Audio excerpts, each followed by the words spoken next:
Welcome to Foresight's Biotech and Health Extension Group, sponsored by 100 Plus Capital. Really excited to see so many of you here and to have Laurence joining us to present a little bit and tell you about which will be happening quite soon. And the deadline is also coming up pretty soon to apply.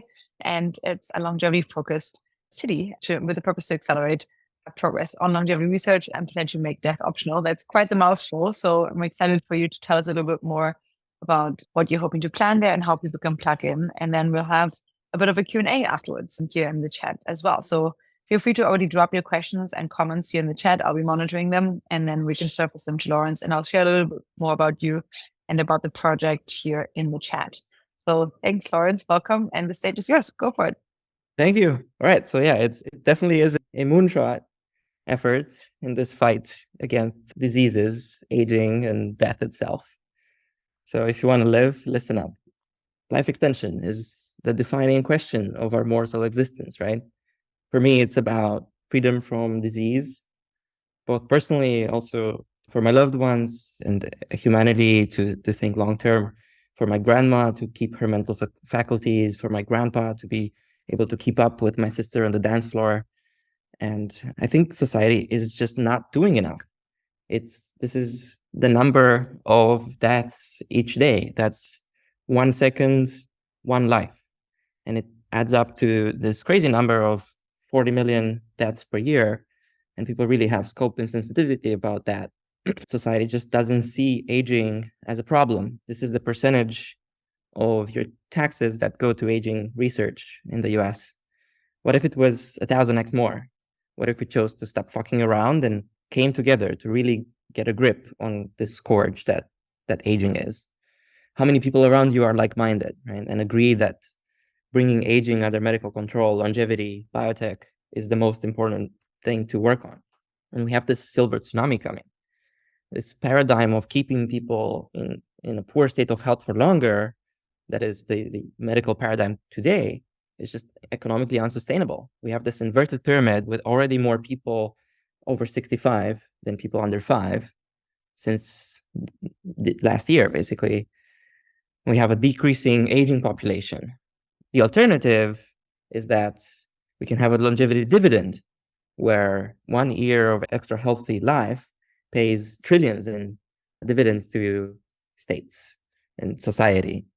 So this is quite relevant to building new in-person governance models, new cities and network states and things like that. Humans coordinate to achieve amazing things like going to the moon. And I think we need to wake up and coordinate to cure aging as well. But things are not currently going that well. We just don't have enough things that can be invested in by the capitalist incentive in the industry. A lot of research is just ideas for decades now. Not enough has been translated. As an investor trying to fund longevity startups, there's just not that many of them. And also just when you look at the R&D efficiency of pharma, it just burns money. It returns less than the inflation rate. Their only savior is buying biotech companies. But this is just a red flag to me. What is going on? Why can't we do better? I've seen as a founding member of VitaDAO, an online community can come together for a common goal, do things in a different way. We've shown that we can deploy millions in dozens of projects, but you can't have online medicine. One of our projects is ready for clinical trials, but the status quo of human trials is unacceptable. That's why I think the E-Rooms law. So I'd like for us to try to exit the status quo and remove this, or at least have a place where we don't have this bottleneck of regulation, this paternalistic, monopolistic approach to regulation that creates this invisible graveyard of people dying, waiting for medicine that could save their lives. I think regulators are good people, ambitious. Some, at least one is in our community here. But it's the system, right? It's the incentives. You have type 1 false positives, which it's a scandal, right? People go on the news like, oh, my family member had a side effect from a drug or died or so on. So you accepted something that you shouldn't have, and that's really bad. But also, if you don't accept something that you should have accepted, a type 2 error, the false negative. And you got to also think about the number of lives that you could have saved if you had sped up innovation. And especially with aging, this means billions of people, right? And when trials cost more, there's less innovation. But wait, don't we have to protect society unless you want people to die, right? There's this really amazing video by Remy, like people will die. I think we need to find a balance. We can't have the speed limit at 4 miles an hour, because otherwise, if people drive fast, people will die. Come on. By the way, there's some people in the waiting room. Can just keep popping up for me. I accepted them. I'm on it. Great. So you got to find the balance, right? People will die if you have speed limit of 4 miles an hour and you can't get to the hospital and you don't have progress and so on as well. And I appreciate people's efforts to reform an existing system, but I think we should also have an opportunity to hedge and try a different model in a sandbox. The world can watch and potentially incorporate what works. I would say instead of a prohibitory approach, where you say, unless it goes through, imagine Consumer Reports saying, out of these 4 lawnmowers, this is the best one, and you cannot buy the other 3 options, right? That's prohibitory approach. Rather, a certificatory approach, right? Consumer Reports says, this is the best, but you choose, right? This is controversial, right? But let's try it in a sandbox, see if it works better. I think also if you wanted to lobby inside a company like IBM to make PCs because you think that's a better model, I think that's going to be difficult versus starting your own Apple, your own Microsoft, and showing that's a better model. And then everyone else can also, like IBM also started making PCs after they saw that this is a better business model. I highly recommend this movie, The Dallas Buyers Club. It's an exceptional story about this HIV community coming together to decide their own fate when the FDA was failing them. The same here. If there's a will, there's a way. We, the people, have the leverage and legitimacy to get anything done. So I'd like us to move at warp speed in drug development as well. Not just for the COVID crisis, like you had society think this is a crisis, right? But Alzheimer's is a crisis too. Cardiovascular disease is a crisis. Aging itself is a crisis. So why did we move at warp speed only for COVID? I'm not saying that we can, I hope, but maybe it's hard to convince society. It's like water to the fish that aging is such a big problem, but rather, hey, let's come together in a new location, remove roadblocks to whatever we put our mind to, and have a better model by the people for the people. New cities have been built before for science to fix a crisis, like Los Alamos with the Manhattan Project. But how do you start a new city or country if you don't have the centralized top-down sort of military backing and society thinking this is such a crisis?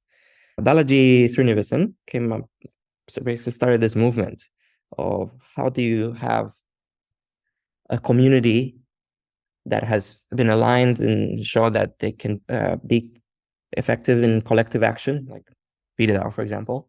How do you get to the physical world? How do you get diplomatic recognition with crowdfunding territory and so on?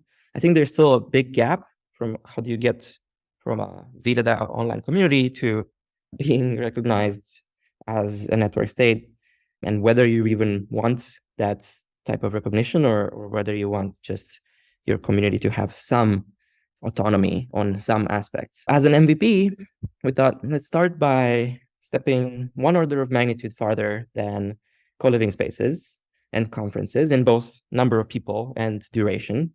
So that's why I was involved in building the first pop-up city with Vitalik called Zuzalo. We gathered 200 residents. A lot of you were there. 500 visitors as well. Diverse backgrounds for 2 months earlier this year in Montenegro. We housed everyone in this close proximity in a comfortable but isolated location. We had healthy food inspired by Brian Johnson. We exercised together, measured our biomarkers, had daily cold plunges and sauna and so on.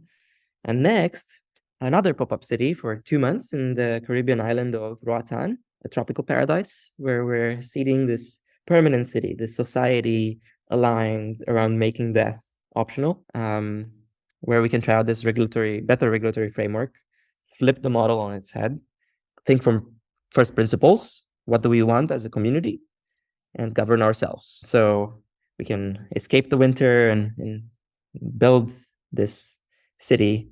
Especially would love to see a lot of the Foresight community, and we are prioritizing those that stay longer and willing to permanently move to such districts.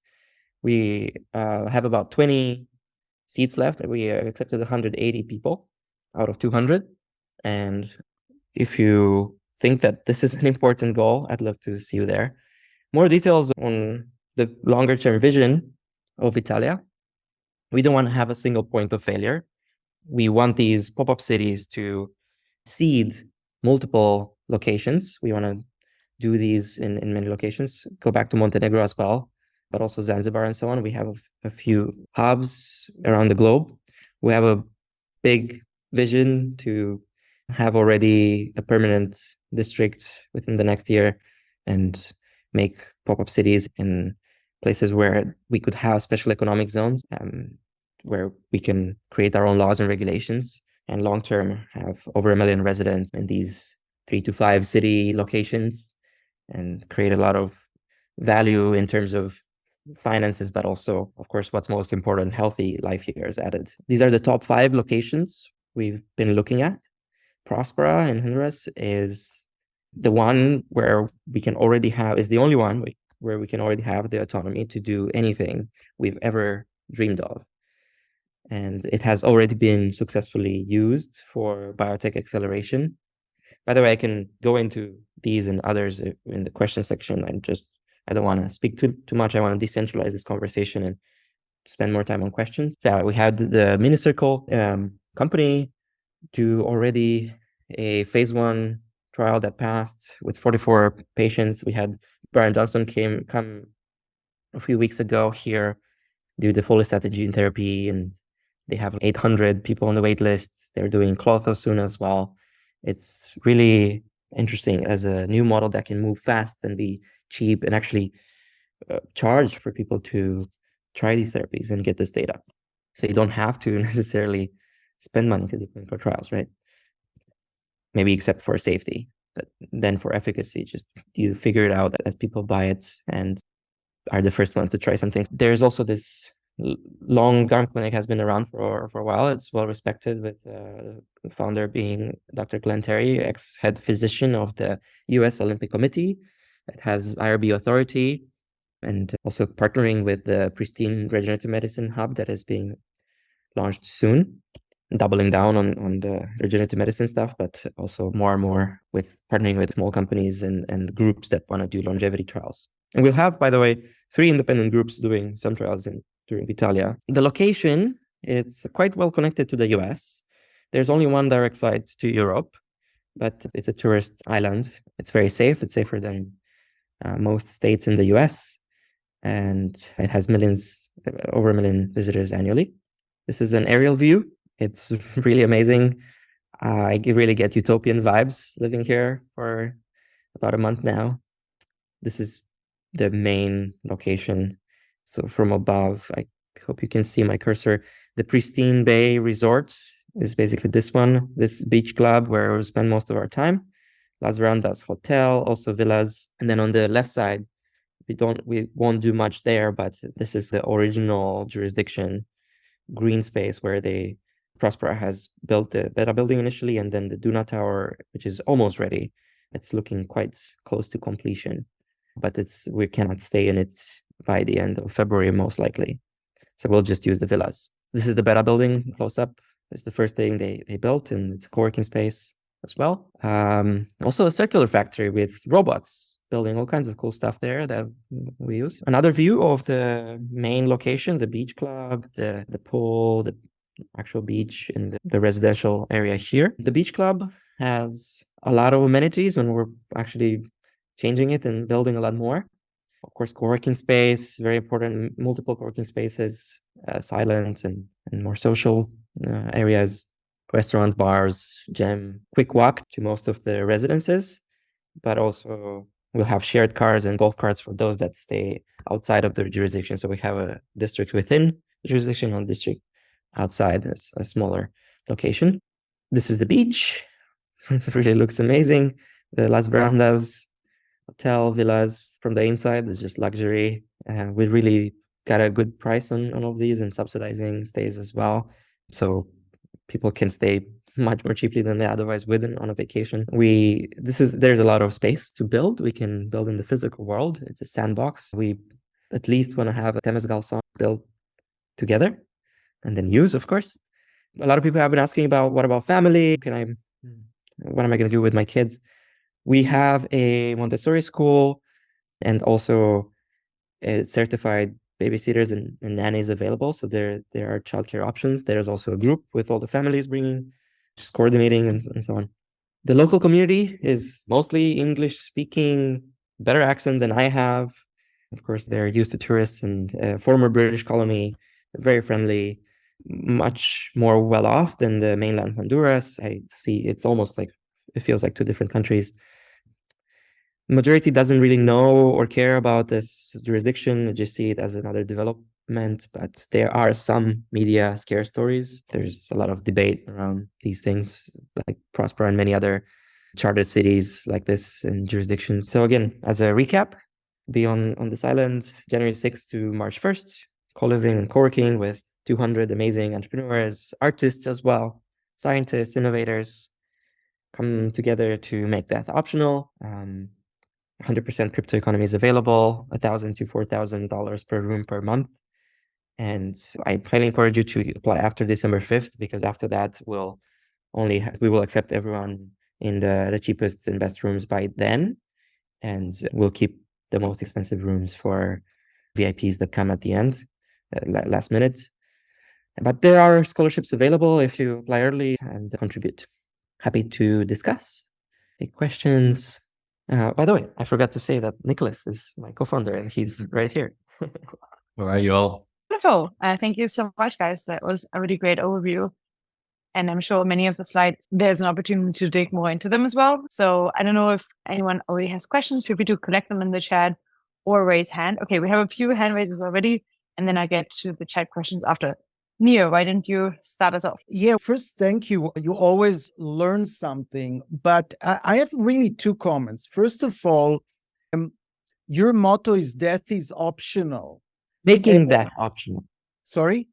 Making death optional. We want to make that optional. Making that optional. Making that optional. I think that's not the message that will allow us to do well in geroscience, okay? I know that's your wish and many other people wish, but we start framing everything as health span because that's what people understand. I just think this is a problem, and I don't believe that in Foresight or anybody else, this is what we're thriving at. The second point has to do with how you started saying cities are good because that's how the atom bomb was built, right? Which can be controversial. It certainly stopped a bloody war by killing more people in another side, but that happens now all over the world. But I think you can make an impact only if those are turning into some form of clinical trial, that they can be good for the public. And all I see here is very kind of egocentric approach. It's your community, it's about you. And I'm looking for a vision that maybe your experience will help other, and I don't see this emerging unless I miss something. I get it. If I'm trying to convince the world, I would say, look, this is a better approach to medicine. We want to extend health and compress morbidity at the end of life. It's just that we're here, we have limited space, right? 200 people. So I would rather have people that really, truly get it and make this sort of their life mission. This is life and death. Come on, guys, let's wake up. And I think my worry is that there are different approaches and different decisions you make. Even with research, this is a huge debate, health span, lifespan, blah, blah, blah. Of course, you can have longer health span and lifespan, but I think just do you approach it as like slowing down aging and just having more health, but then plopping dead? I think that there's a different direction for your research and for your drug development when you focus on that. But I'm all about hedging and diversity. I'm just saying for this specific community, of course, it will benefit all of the world, but I just want it to be more aligned. And then my biggest hope is that then when we show that we can reverse your plaque in your arteries and your Alzheimer's and so on here, and people have to come here, but then they will also lobby the FDA. Oh, we should make a warp speed, not just for COVID, warp speed for Alzheimer's and for atherosclerosis. And let's look at how those guys are doing. I don't really expect the whole world to want to make death optional. It's just that I wanted to be aligned. We start small, but our goal is not to stay small. So we want to succeed by getting bigger and making products that saves people's lives and makes them live longer. So they also that lends more credibility to the possibilities. But I'm saying there's no credibility in what you're doing if it's not a clinical study. Why do you think anybody can market anything? You're not showing in any way here. You're not going to show anything but an uncontrolled experiment. No, it will be clinical trials. Actually, that's what we said with the mini circle trial. We have an IRB with the clinic, so we're doing trials. Yeah, and in a safer way, in a better way. Like when you look, I'm actually quite disappointed in clinical trials today done by pharma. They're not actually that scientific, honestly. There's just so much low-hanging fruit to improve. You can remove the silly, stupid requirements and bureaucracy, and you can add the things that actually make sense and ensure that those trials are very scientific in our community. And yes, also decentralized trials from some of those might just be done by people where you don't get statistical significance, but nobody should listen to those. People should just listen to the most accurate scientific data. And we want to generate that data. The idea is to improve the science and the safety of drugs and therapies, not to reduce it. I also saw a question from John before Micah. High-risk hurricane zone. This is not a hurricane zone. It's in the Caribbean, but it's like quite... Yeah, it's also super safe. It's safer than the US in terms of crime statistics. Yeah, and it's just... Yeah, it's already on the way to become very popular with tourism, right? So it has good existing infrastructure. The roads are decent. There's American-style grocery stores. There's even a green market where I get vegan meat and food options. And I don't think there's storms either. Not really, just some rain sometimes. Yeah, it's tropical, right? So it has rainy seasons. The rainy seasons are more moderate compared to other tropical climates, right? So it has these short showers, but it's outside of the hurricane zone. So no worries there on the weather. Weather is perfect. Wonderful. Next one up, we have Micah. Am I correct? This is related to Nira's question.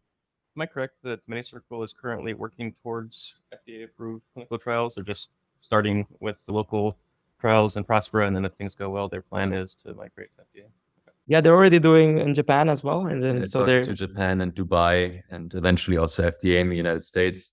Okay, any other questions, comments from folks in the audience? Otherwise, I'll have a few. Okay, if you have any more, feel free to just raise hand or go for it, Laurence. Dan, I saw Dan. Yeah, I unmuted. You guys have a sharp eye. Yeah, I just heard you mention the mini circles trial, and I wanted to hear more about that, because I agree with what Nir just said, that at the end of the day, you have to do serious science, which requires a lot of logistics and skilled researchers and rigorous trials. Yeah. So they did phase 1 safety trials with 44 patients with the GARM clinic, which has an IRB. They basically follow standards, WHO, FDA guidelines when it comes to safety, but they're just cutting a lot on the cost of bureaucracy. For example, for an IND, you need to pay $150K, you need to pay $10K to get a meeting with the FDA, and it takes 3 months. So all of that is not necessary to do science. So that's what I think it makes a lot of sense to cut back on. I think when it comes to safety trials, they're fine, right? They're overall the right concept or idea. And I think when it comes to efficacy trials, that's what we can cut on or do differently. Pre-1962, the FDA didn't have efficacy trials, right? And there was no anarchy, and they were still safe and good products. Most big pharma companies and many very successful blockbuster drugs came before that time. We like to develop a different model for efficacy trials, but safety trials are, I think, generally a good idea. And you should do very rigorous science with that. And also the question is of liability. So what happens if something goes wrong and someone messed up, right? So that's the big question where Prosper developed a new legal system, right? So it's not entirely new. It's basically collecting the best common law practices from around the world, right? So common law making Hong Kong, Dubai successful, partly also Singapore. So what is a common law-based system that allows you to be less prohibitive when it comes to pre-market approvals, but instead solve the problem of like fraud or sort of malpractice by being very harsh on liabilities if something goes wrong.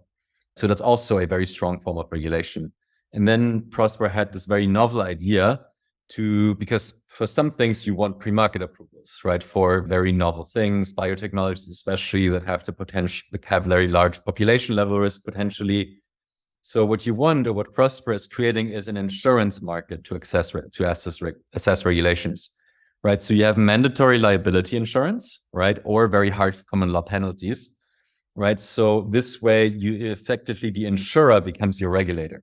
The insurer has the incentive to not under-regulate you, because then they have to pay, but they also don't want to over-regulate you. Otherwise, they don't have any business for you. In this way, we want to get to a better safety versus innovation trade-offs when it comes to regulation. And so it wouldn't be monopolistic, right? So you have the competitive forces pressuring these regulations or the checklist that an insurance company would ask you to insure you or to lower your premiums, those to be reasonable. And so if another company is more effective at that and faster and so on, people will choose that company, right? Versus the FDA model, the usual prohibitory regulatory model, it's monopolistic. So it's just over time, the incentive is to maximize scope, become more bureaucratic. I can highly recommend the work of Alex Tabarrok, by the way, on the FDA. So George Mason University economist, wrote a lot about public choice theory. He will also give lectures during Vitalia. Or Jessica Flanagan, also a professor for bioethics, who wrote this tremendous book called Pharmaceutical Freedom. Right. So everything we're saying, even though it sounds out there, we've done our research on that, and we have. Yeah, no, I totally agree with your idea of making things more available for experimentation, just off the basis of safety trials and having these lower regulation environments. But I think still, you need to do rigorous science. I'm wondering, to show efficacy, are you at lower cost, or are you thinking of doing more observational studies or N-of-1 type studies, or what's your? We want to pave the way for innovation in science, really, right? That's what this is about, right? So there is currently one model for efficacy trials, and there's a monopoly in that, which is not a good thing. There is no forced pressure to innovate on that. But I think if you would unbundle efficacy trials, there's tons of ways to do them better, right? There's better scientific methods. There is better trial designs. You can do the trials in a decentralized way. I think there's also the things. We're not the ones who will say this is the one right way. We just want to enable innovation in that space. One thing to think about is, a lot of people are like, oh, we don't want to go to pre-1962 and remove the efficacy requirements. But also at the same time, they think it's good to keep the off-label prescription, which is we have a drug that is approved safe. It's proven that it's safe for another thing. By definition, it doesn't have efficacy data on another thing, but doctors are free to use it, and people think that's good. So then why don't you apply the same thinking to new drugs? As long as they're safe, why don't you let people try it out and get the efficacy data over time? It's just, the only thing is that if people can get it if they can get it through you guys, then, or some other way, then they would not be incentivized to participate in a randomized controlled trial where they might get a placebo. I'm curious what you think about that issue. It's one argument, but I don't think it's unsolvable, right? It's one issue that could come up for if you're an entrepreneur and developing a different model, but I don't think it's unsolvable, right? Yeah, no, I think not before we try. There are ways to work through that. Maybe have a staged, tiered approval type system. Yeah, but yeah, we'd be happy to discuss that with you guys. Yeah, then maybe you should reach out. Dan also has written a bit about on the FDA and his fair share of writing there. So it sounds like a useful conversation. Next one up, we have Micah. Before I question it, a quick response to Dan's inquiry about the incentive problem with random controlled trials when you can just go patient-paid stuff. I think the counterexample there would be what Laurence brought up with off-label prescriptions. Like, we have good data showing off-label use of a lot of drugs is effective, yet there's no incentive to do clinical trials. As we know, this is a big problem, right? There's no incentives to do, especially off-patent stuff. Yet we end up in the end with good data just due to big numbers, basically. When you have 4,000 doctors around the world all prescribing this thing off-label for X, you just get epidemiological data, and you can tease out the variables. Sure, RCTs are great, and they give you a very clear signal at lower cost than giving something to 10,000 people. But I do feel like that does provide an example of how we can get scientific data and we can learn things about how effective drugs are without actually needing RCTs, if that's not an option. That being said, maybe you'll figure out ways to do RCTs as well with different incentive models. To my question, you guys have, so in order to do biotech science, you generally need some sort of wet lab of some kind, right? You need lots of equipment and whatnot. You guys have any plans on building some sort of shared co-working space for wet lab work so that people don't have to go all build their own labs, but instead they can community set up?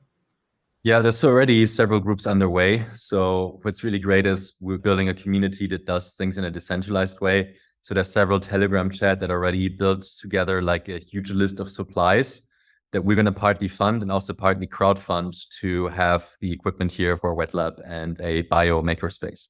So we'll keep it a bit in MVP mode. So it's not yet going to be a huge number of facilities and labs, right? So we're just in the first 2 months, we're going to give people a taste of what it's like, and then buy or add capacity as needed for that community to continue their work. Do you have any plans, kind of extension of that? Do you have any plans to move over into animal work, or is the idea that animal work is generally pretty unregulated in the US, and so we can just leave the animal preclinical work over there and then only do the human translation in places like Prospero? I honestly haven't thought about that question. Again, up also a bit to our community, right? I'm personally the bios. So if that's something they see value of doing here, then we can think about that. We just want to provide a platform. And in general, the things you can already do in the United States, where there's a lot of talent available, a lot of infrastructure, and in an area that's not as regulated, that's probably just not the best value add, right? Generally. So we want to go after things that are very hard or very expensive to do in the United States or take a very long time. That's the whole point, right?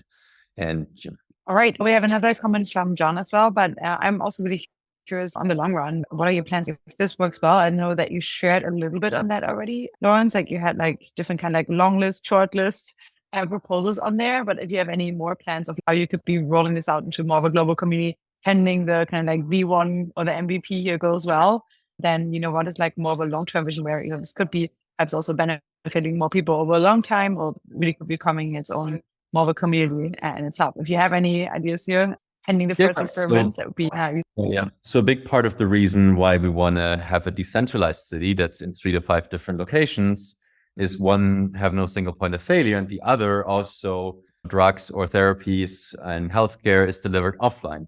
So places like Montenegro could be a great place for European medical tourism, or Zanzibar could be a great place for African medical tourism. So that's part of the rationale behind having different places or jurisdictions. So the idea is that with 3 to 5, we're enough diversified without over diluting ourselves too much. So our idea is we're probably going to do a new pop-up city each year to seed a new community. So this year we're doing Prospero, Honduras, and then we're going to do scouting trips to look at some other places like Uruguay or Costa Rica or some of the others that I mentioned. And then amongst those, we decide what's going to be the next pop-up city for 2025.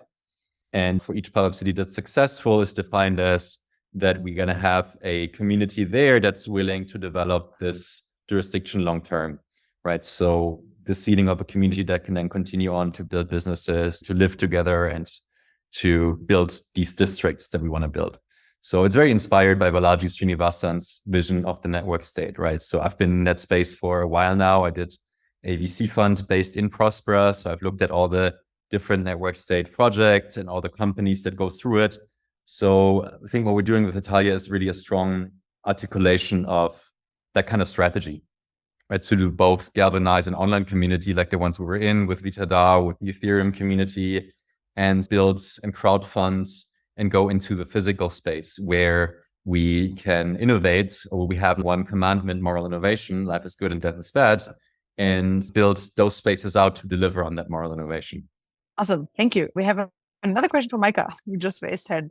I noticed that your map that you showed on that slide, Laurence, is conspicuously missing all of Asia. Do you guys have plans, or have you looked at all in Asia? It's not just like you don't have dots in Asia. You like just. So Asia is an interesting case. Asia already has a ton of special economic zones, right? So in China, for example, none of which that we are aware of are willing to get to deeper or more regulatory autonomy than just focusing on export or manufacturing, to my knowledge, but I might be wrong. Especially India might be an interesting place to do something like that. And I also talked to an interesting special economic zone in the Philippines that has also a high degree of regulatory autonomy. So far, it's just that for me personally, that hasn't come that much across in Asia that could be a candidate for this, but that can change in the future. I'm worried about big countries that don't really need us. Smaller countries, most likely. Yeah, a small country can get a lot of benefits from the extra economic activity that we bring. We share income with the citizens of that country. Right? It's less likely that they kick us out if there's some bad PR or stuff like that, which is probably going to be inevitable, right? So that's why it's important to have this diversified approach where we can have relocation insurance.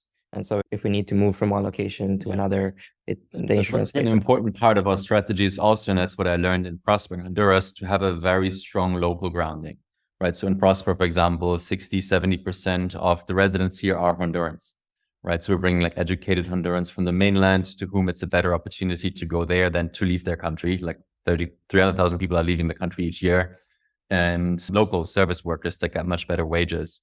So for Vitalia, we want to do something similar, right? So if we go to a place like Uruguay, we want to work together with the local startup and tech community. There's existing biopharma production.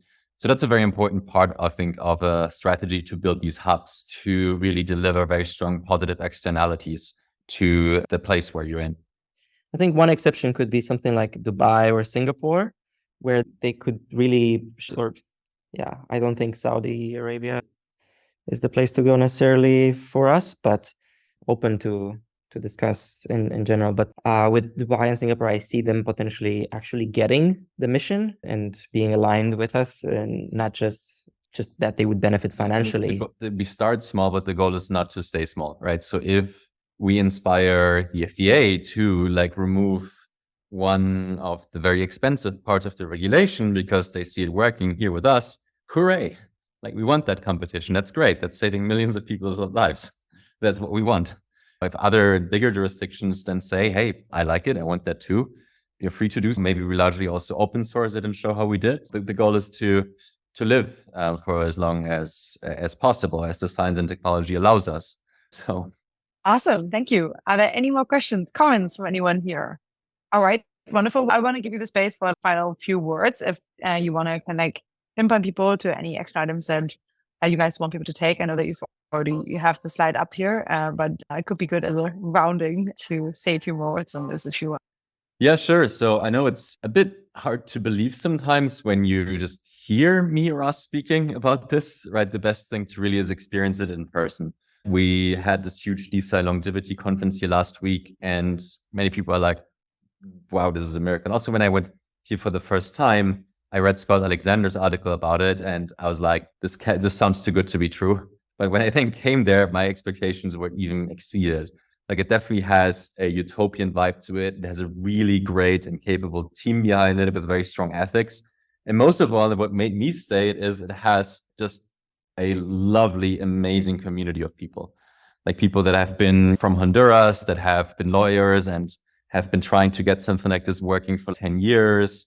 And others for whom it's just a great opportunity to upgrade their life. And then some of the frontier technology scientists or entrepreneurs, like the ones here in Foresight. I think there is this very great blend of people and with like a very progressive mentalities. That's what I'm most looking forward to with Vitalia, to have a community of people that I want to live with and build a future together with. So maybe that's some of you too. I'd like to see a lot of you at least visit. I do have to warn you, though, that a lot of people coming to visit in Montenegro and Zuzalu had to scramble to extend their housing and to change their flights a few times. And it was quite life-changing for me as well. It ruined San Francisco for me, like walking around San Francisco. I'm like, yeah, there are a lot of amazing people there, like-minded people, but it's just not that proximity of walking around and just being able to stop and have a deep multi-hour long conversation with someone, with anyone on running around the street, just watching the stars and really vibing. There's something that emerges when you have that I cannot really describe. So I'd love to have more of you here. Yeah, I certainly popped by the. Sorry. And in future locations as well, if you cannot make it to this one. Yeah, I certainly popped by the last Montenegro one and wanted to extend for a little bit, but yeah, it was really good fun. Kriyan has another question. Okay, sneak in here, Kriyan. Oh, thanks, Alison. Perhaps I missed it because I was away from the screen for a little while, but what are the architectural principles, common spaces, and that sort of thing? What really makes one of the things that helps a localized, even if decentralized community live or die, is how the design patterns of the architectural spaces interface with people. This looks very nice. We've been staring at the swimming pool for quite some time now, but is there any do you have people on the team who are making this so that it is a place that kind of like a city, but maybe better can support ad hoc and formal groups? Yes. So this is a resort that Prosper bought ready-made. So they didn't design it themselves. And it's designed for what you're describing, for conferences, for groups that have a higher willingness and ability to pay, which is not necessarily the style that Prosper will go for, but it's very futuristic. So Zaha Hadid Architects is designing almost anything that's in the Prosper master plan to expand and develop. So that's not necessarily reflected yet in this beach club. But we do want to give Vitalia and the first pop-up city a bit of our own shape and flavor. Right, so we're bringing in artists, and we're working also with some designers that are willing to build like our own geodesic dome or something like that with us. So we want to make it a very explicit part of Vitalia to build lasting structures in the real world. For example, also the Temescal sauna that I mentioned. So that's how we think about it. So we want to leave our traces there and build lasting structures there as well. And Prosper is emerging to become or look like a very futuristic city in the future. And even during this pop-up city, we'll have definitely a lot more common spaces for meditation, for chill, with bean bags, more informal. And apart from the co-working, different. But the beach club here is enormous, right? So there's tons of space there. We have a lot of freedom to put in. We put in a lot of fitness. So we have 2 floors. One is designed for fitness and one is designed for co-working. So the fitness floor will have like aerial rigs. It will have a prefab sauna. It will have cold plunge. It has a fitness studio. And then we'll have a room for yoga and sound healing, meditation. And right outside is this pool, right? And on top, we'll have the co-working space, right? So we have lots of rooms, bureau. We're going to create an outdoor space, and we have a dome outside for events. The design of the will be domes are overrated, but okay. Yep. Okay. We'd love to. It sounds like they have to join there to unleash your inner architect. Yeah. And happy to hear your proposal, Kriyan. We don't have residents. Everyone is a builder. So we co-create on this blank canvas. Wonderful. Thank you so much. And you guys, thanks, Kriyan, for your question. Thanks, everyone, for joining. Yeah, looking forward to hearing more updates on what you guys are creating there. And I guess people still have a few more days to apply. So thanks a lot for coming. And I hope to see you all very soon. Many, I think, of you will be at Vision Weekend in person this weekend. So I think Dan and Laurence, you both are coming. Dan and Vincent at least are coming. So I can connect you both there in person as well. Thanks, everyone. Have a good one. Bye-bye.